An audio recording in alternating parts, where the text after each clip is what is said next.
Hey everybody, this video is going to talk about introduction to the composition of two functions. Now before we get into the problem, I do want to discuss what composition of functions means. Composition of functions, f and g, denoted by f little dot g. Sometimes I say fog because it makes sense, that's how I learned it. Fog, or f of g of x, we can rewrite as f of g of x. So g of x is inside of the function f of x. The domain of the function f of g of x is the set of all real numbers in the domain of g that is also in the domain of f.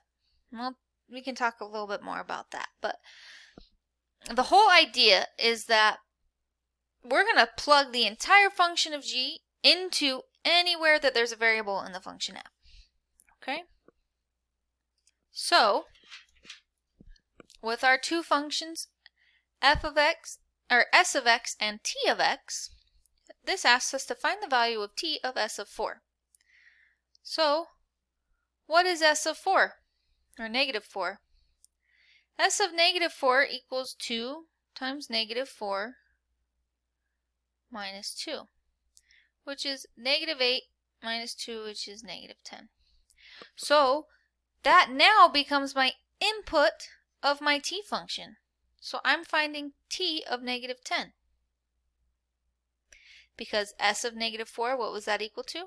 That was equal to negative 10. So I'm taking that answer, which was negative 10, and putting it right inside of the function t.